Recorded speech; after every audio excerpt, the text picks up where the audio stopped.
गांव काली सर, जहां लोग दिन में भी हवेली के पास जाने से डरते हैं। कहते हैं वहां सिर्फ भूत नहीं, एक कर्ज भी है, और जिसने भी वो कर्ज चुकाया वो इंसान नहीं रहा। अचानक बिजली कड़की और पीछे से एक बूढ़े काका की आवाज आई, अंदर मत जाना बेटा। रात का वक्त था। आसमान में काले बादल लटक रहे थे और हल्की हल्की बारिश की बूंदें पुराने कच्चे रास्ते पर गिर रही थीं। गांव काली सर की गलियों में दूर दूर तक कोई नहीं दिख रहा था। बस कभी कभी किसी घर के दरवाजे से मोमबत्ती की टिमटिमाती रोशनी बाहर झांक जाती। राकेश बंधन, एक यूट्यूबर जो छोड़ी हुई और भुतहा जगहों की सच्चाई रिकॉर्ड करने के लिए जाना जाता था, अपनी बाइक रोककर गांव के चबूतरे पर पहुंचा। उसकी जैकेट बारिश में भीग चुकी थी और हाथ में कैमरे का लाल रिकॉर्डिंग बटन चमक रहा था।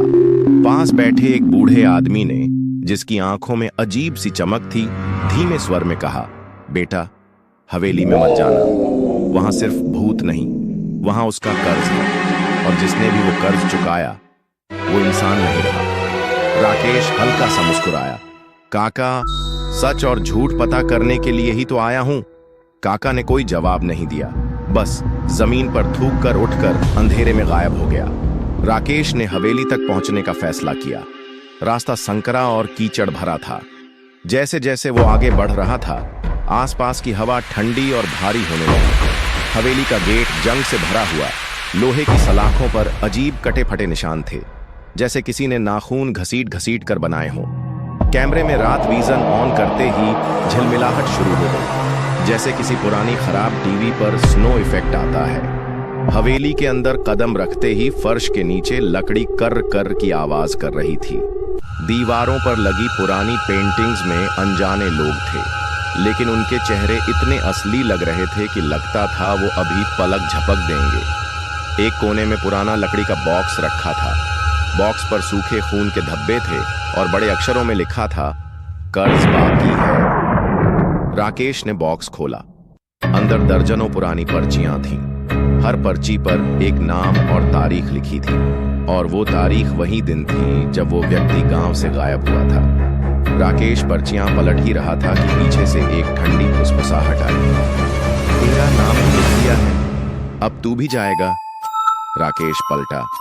वहां कोई नहीं, लेकिन कैमरे की स्क्रीन पर साफ दिख रहा था एक काले कपड़ों में औरत, आधा चेहरा जला हुआ, आंखें गहरे लाल जैसे अंगारे। वो औरत धीरे धीरे उसकी तरफ बढ़ रही थी और उसके पैरों की आवाज हवेली में गूंज रही थी। राकेश ने भागने की कोशिश की, लेकिन गेट की जगह अब पत्थर की दीवार थी। हवेली के कमरे बदल रहे थे, दरवाजे, खिड़कियां सब अदृश्य हो गए। वो औरत चिल्लाते हुए उसके सामने आ खड़ी हुई, मेरे पति ने इस हवेली के लिए लोगों से कर्ज लिया और बदले में उनकी जान ली। अब मैं उसी कर्ज को पूरा कर रही हूं। तेरा नंबर है। अचानक हवेली की दीवारों से काले साए निकलने लगे, जिनके हाथ बर्फ जैसे ठंडे थे। राकेश चीखता हुआ कैमरा गिरा देता है।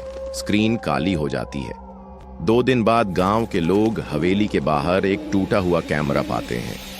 आखिरी रिकॉर्डिंग में बस इतना दिखता है, वो औरत का चेहरा फ्रेम में बहुत पास, और उसके पीछे की दीवार पर ताजा खून से लिखा नाम, राकेश बंधन, 6 अगस्त 2025।